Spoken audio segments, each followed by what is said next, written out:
अस्सलाम वालेकुम नाज़रीन, एक नई रिएक्शन वीडियो के साथ हाज़िर खिदमत हैं। आज की reaction video Punjabi reel TV की है और इसमें आज आप देखेंगे कि समीर साहब की जो एक ज़बरदस्त व्लॉग कंटेंट है दिलजीत सिंह सोहांग, और इंडिया में आजकल इसकी बड़ी कंट्रोवर्सी पाई जाती है सानिया आमिर के हवाले से कि उसको क्यों अपनी फ़िल्म में कास्ट किया गया, साइन किया गया। उसके बाद एक तूफ़ान खड़ा हो गया और चंद एक जो व्लॉगर हैं इंडिया में, उन्होंने इस चीज़ को बड़ा उछाला और इसको नेगेटिवली उछाला और ना सिर्फ सर्टिफिकेट जारी कर दिए दिलजीत सिंह के बारे में। और सरदार जी 3 फिल्म उसने 3 दिनों में इतना बिज़नेस कर लिया कि आप देखें कि जब उसके ऊपर करोड़ों रुपए जो लागत आती है फ़िल्म बनाने में, फ़िल्म ऐसे थोड़ी बन जाती है, फ़िल्म साइन होती है, फ़िल्म के लिए शूटिंग होती है, उसके लिए एक टाइम फ्रेम होता है और ड्यूरिंग उस ड्यूरेशन के अंदर उस फिल्म को मुकम्मल करना होता है। तो उसने ये रिकॉर्ड कायम कर दिए हैं और शायद इंडियंस में चंद एक जो लोग मुखालफत कर रहे थे उनका ख्याल था कि ये फ़िल्म यहाँ पर बैन होने से वो हमेशा के लिए इसका जो ड्रॉप सीन हो जाएगा, लेकिन उसने एक दिन में इतना बिज़नेस कर दिया। अब सवाल ये है कि बिज़नेस हो गया, फ़िल्म चल गई और उसमें जो कंट्रोवर्शियल एक मुअम्मा जो खड़ा किया गया, जो कंट्रोवर्सी कायम की गई कि उन दिनों पाक भारत जंग थी, सिलसिला चल रहा था, लेकिन एक्टर करैक्टर और ये जो कलाकार होते हैं इनकी बाउंड्रीज़ नहीं होती, they are beyond the boundaries, they are limit, इनके लिए कोई लिमिट नहीं होती, जैसे मर्जी हालात हो। ये अपने अपने मुल्क के सफ़ीर होते हैं, लेकिन उनके अपने एक पर्सनल रिलेशंस भी बन जाते हैं। ज़ाहिर है जो एक ही फील्ड में काम करते हैं तो दुनिया में कहीं भी जो इस किस्म का शोबा है ज़िंदगी से उनका ताल्लुक़ हो, वो एक दूसरे की कदर करते हैं, काम की कदर करते हैं, उसके उस करैक्टर की कदर कर, उसकी सलाहियतों की को ना सिर्फ उसके ऊपर एक ख़ास किस्म का रिएक्शन दिया जाता है कि उसे सराहा जाता है कि ये काबिल सताइश है। तो इसी तरह हुआ कि अब वो जो एक आर्टिस्ट है और दिलजीत जो है पंजाबी है, तो पंजाबी होने की उसे ना सिर्फ ये इस किस्म का एक पूरा एक ववेला पूरे इंडिया में कायम कर दिया गया है कि जी जब वो आएगा उसका पासपोर्ट ख़त्म कर दिया जाए, उसका वीज़ा ख़त्म कर देना चाहिए, उसे मार देना चाहिए, उसे अपना मुल्क बदर कर देना चाहिए। मुख्तलिफ़ सज़ाओं के बारे में ये सर्टिफिकेट दिए जाते हैं और ये उनकी तंग नज़री और हिंदुत्व की सोच है। मुल्क के अंदर जब वो आपके मुल्क का झंडा लेके आपके मुल्क का सफ़ीर है। यहाँ पर पंजाबी फ़िल्में अगर आप देखें तो सानिया आमिर एक पाकिस्तान की सफ़े अव्वल की बेहतरीन अदाकारा हैं, वो आर्टिस्ट हैं, तो ज़ाहिर है आर्टिस्ट को तो कहीं भी से साइन करना पड़ता है। ये कोई बात नहीं, इंडियन एक्टर्स भी यहाँ आते नहीं, एक्टर भी आते रहे, पाकिस्तान के एक्टर भी। क्योंकि सरदार जी 3 ने रिकॉर्ड तोड़ दिया पाकिस्तान में पहले ही दिन इतने नहीं भाजी इंडियंस ना क्या करो, कुछ इंडियंस क्या करो ਜਿਹੜੇ ਵਿਰੋਧ ਕਰ ਰਹੇ ਨੇ, ਕਿਉਂਕਿ ਸਾਰੇ ਵਿਰੋਧ ਨਹੀਂ ਕਰਦੇ।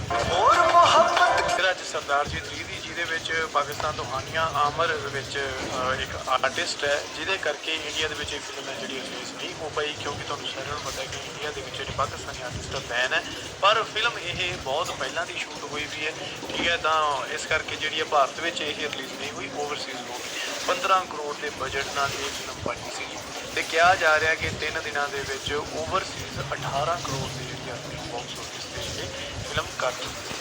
ਸੋ ਅੱਜ ਇੱਕ ਸੁਮੇਰ ਬਾਈ ਦੀ ਵੀਡੀਓ ਦੇਖਦੇ हैं, भाई जी की कहते हैं, ओरिजिनल लिंक में डिस्क्रिप्शन में लो कि आओ चल। पहले इंडियंस को ये बात सुनकर बिल्कुल भी अच्छा नहीं लगेगा क्योंकि सरदार जी 3 ने रिकॉर्ड तोड़ दिया पाकिस्तान में पहले ही दिन इतने नहीं भाजी इंडियंस ना क्या करो, कुछ इंडियंस क्या करो ਜਿਹੜੇ ਵਿਰੋਧ ਕਰ ਰਹੇ ਨੇ, ਕਿਉਂਕਿ ਸਾਰੇ ਵਿਰੋਧ ਨਹੀਂ ਕਰ ਰਹੇ, ठीक है, सारे नहीं, कुछ तो लोग ही है, कुछ तो चुनिंदा लोग है ਜਿਹੜੇ ਵਿਰੋਧ ਕਰ ਰਹੇ ਆ। ਆਪਾਂ ਤਾਂ ਭਾਜੀ ਦਲਜੀਤ ਭਾਈ ਦੇ ਨਾਲ ਹੀ ਖੜੇ ਆ, ਸਾਰੇ ਪੰਜਾਬੀ ਤਾਂ ਉਹਨਾਂ ਦੇ ਨਾਲ ਹੀ ਹੈ ਤੇ ਬਾਕੀ ਆਲ ਪੂਰੇ ਇੰਡੀਆ ਦੇ ਵਿੱਚੋਂ ਵੀ ਬਹੁਤ ਸਾਰੇ ਲੋਕ ਨਾਲ ਹੀ ਹੈ, कुछ तो लोग है चुनिंदा लोग जिन्होंने विरोध किया। कमाल ये है कि सभी हैरान बैठे हैं क्योंकि रिकॉर्ड तोड़ ओपनिंग थी भाई, फर्स्ट डे पर तकरीबन 5 करोड़ रुपए के करीब उन्होंने कमा लिए, क्योंकि इंडियंस ये सोच रहे थे कि इंडिया में इस फिल्म को बैन करके हमने दिलजीत का कुछ इंडियन बहुत बड़ा नुकसान कर दिया। इस फिल्म में जिन लोगों ने पैसे लगाए थे वो तो बिल्कुल डूब गए, लेकिन वो ये जानकर हैरान होंगे कि कितना पैसा लगा था और कितना पहले दिन रिकवर हो गया। आपको सब कुछ पता चलेगा, लेकिन और भी बहुत सारी बातें अभी बाकी हैं। सबसे बड़ी बात यह है कि इंडिया की सबसे बड़ी पंजाबी फिल्मों की हीरोइन निरूपा बाजवा इस फिल्म में काम कर रही है, लेकिन ये बात जानकर आप हैरान होंगे, इस फिल्म में उनके बहुत कम सीन्स हैं। लेकिन सारे मामलों पर डिस्कस करने से पहले पाकिस्तानियों से ये रिक्वेस्ट है कि जरा इस पर गौर करें कि दिलजीत की जिंदगी को इस इस वक्त बहुत ज़्यादा खतरा है, उनको गद्दार करार दिया जा रहा है। और बहुत सारे इंडियंस ये कह रहे हैं कि इसको मार देना चाहिए, इसको इंडिया आए तो इसका मुँह हशर करना चाहिए कि ये सारी ज़िंदगी याद रखे। और बहुत सारे लोग ये कह रहे हैं कि इसका पासपोर्ट कैंसिल कर देना चाहिए, इसको गद्दार वतन करार देना चाहिए। और अगर दिलजीत इंडिया में आएगा तो इसका वो हाल करेंगे कि इसके साथ और भी जितने लोग थे ना, उनके लिए इबरत का निशान बन जाएगा। इस तरह की बातें क्यों की जा रही है, क्योंकि वो कहते हैं कि हानिया आमिर को इस फिल्म में क्यों रखा। इंडियंस को ये गुस्सा है, ये इतराज़ है कि नीरू बाजवा को आपने चले इग्नोर किया, जो भी किया, लेकिन उसके साथ साथ आपने पाकिस्तानी एक्ट्रेस हानिया आमिर को इस फिल्म में क्यों रखा।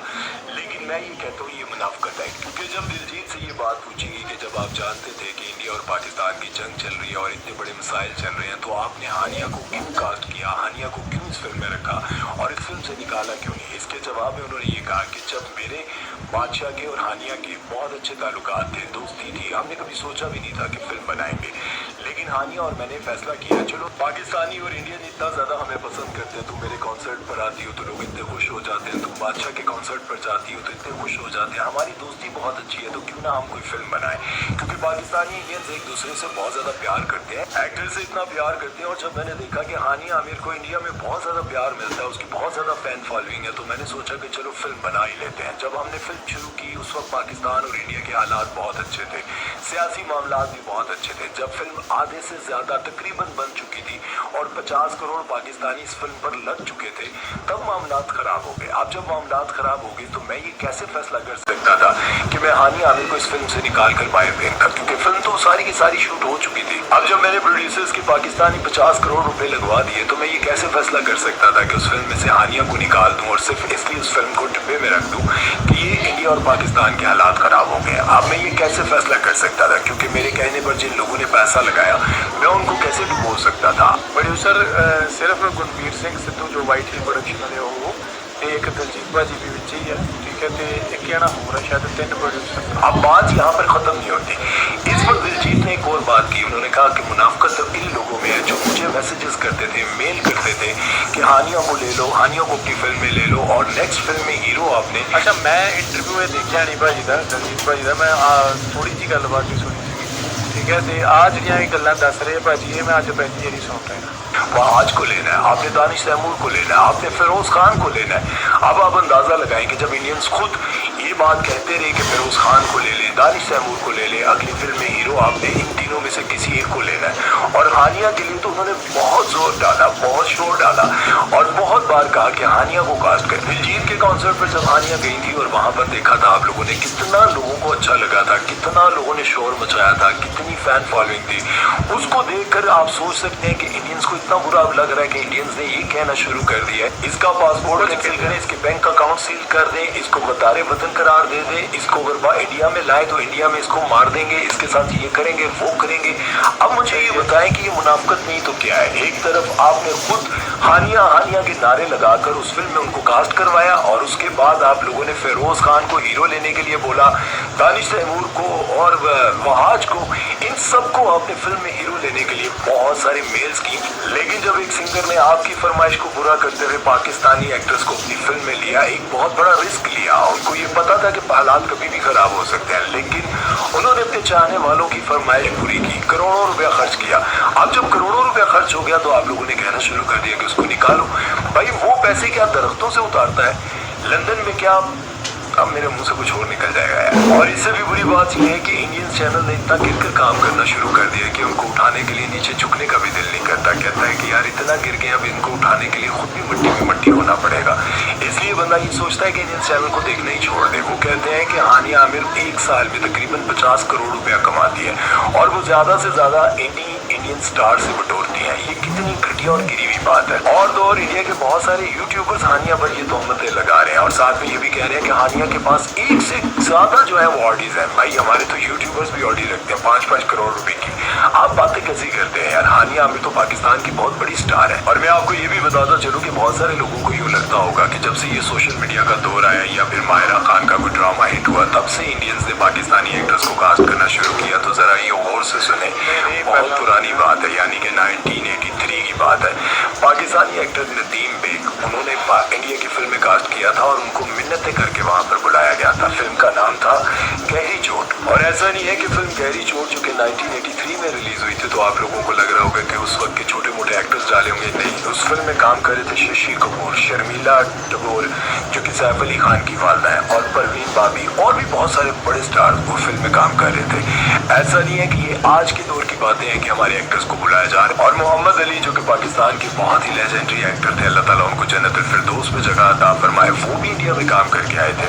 ये अब 90s की 1983, 1982, 1985 की बातें हैं जो मैं आपको बता रहा हूँ। अब लोगों को लग रहा है कि शायद मायरा खान के दौर से ये सब कुछ शुरू हुआ। नहीं, ऐसा नहीं। खैर, सरदार जी 3 जो कि पाकिस्तान और इंडिया में एक टाइम पे रिलीज होनी थी, इंडिया वालों ने इतराज करना शुरू कर दिया और कहा कि यहाँ पर ये फिल्म रिलीज नहीं होगी। हो सकता है पंजाब में रिलीज हो जाती, लेकिन पंजाब में भी उन्होंने कहा कि अगर पंजाब में रिलीज होगी तो वहाँ पर भी बहुत बड़े हंगामे होंगे। पंजाबियों ने नहीं किए, लेकिन बाकी जितने इंडियंस हैं उन्होंने धमकियाँ दी कि वहाँ पर भी ये रिलीज नहीं होनी चाहिए।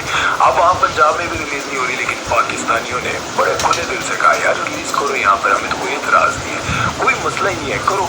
और ऊपर से देखो हमारी अपनी पर्सनल फिल्मों पर इतने पैसे नहीं बने जितने उनके एक दिन में बन गए। खैर, दिलजीत बाजी को लगता था कि मेरी फिल्म जो है वो डिब्बे में पड़ी रहेगी, या फिर पाकिस्तान और इंडिया के हालात अच्छे होंगे तब रिलीज कर लूंगा, या फिर वो सोचते थे कि कनाडा में, अमेरिका में, जहाँ जहाँ पंजाबी रहते हैं वहाँ रिलीज करके इस पैसे जितने कवर हो सकते हैं वो करूंगा। लेकिन उसके साथ साथ पाकिस्तान में बहुत सारे एक्टर्स हैं जिनको बहुत बुरा लग रहा है कि इस फिल्म को पाकिस्तान में क्यों रिलीज किया गया। उसकी वजह क्या है? सबसे पहले मैं आपको बताता हूँ इमरान अब्बास की। उन्होंने इतराज किया कि शर्म करनी चाहिए, लोगों को शर्म आनी चाहिए, जो कि पहले मुहर्रम में रिलीज किया गया। अब एक तो बात बिल्कुल ठीक है, मुहर्रम चल रहे हैं, हाँ ये तो वैलिड पॉइंट है, ये तो वैलिड पॉइंट है भाई।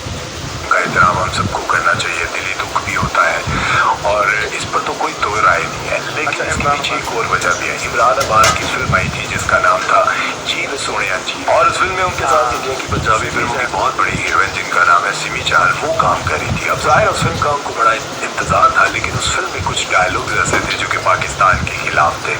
पाकिस्तान के बारे में कुछ उन्होंने बुरा भला कहा था, जिसकी वजह से उस फिल्म को पाकिस्तान में रिलीज नहीं होने दिया गया। अब जाहिर है मुहर्रम में बाकी जितनी फिल्में लगी हुई हैं सिनेमा घरों में, उन पर भी एतराज करना चाहिए। बहुत सारी फिल्में लगी हुई हैं, सिनेमा घरों को बंद कर देना चाहिए।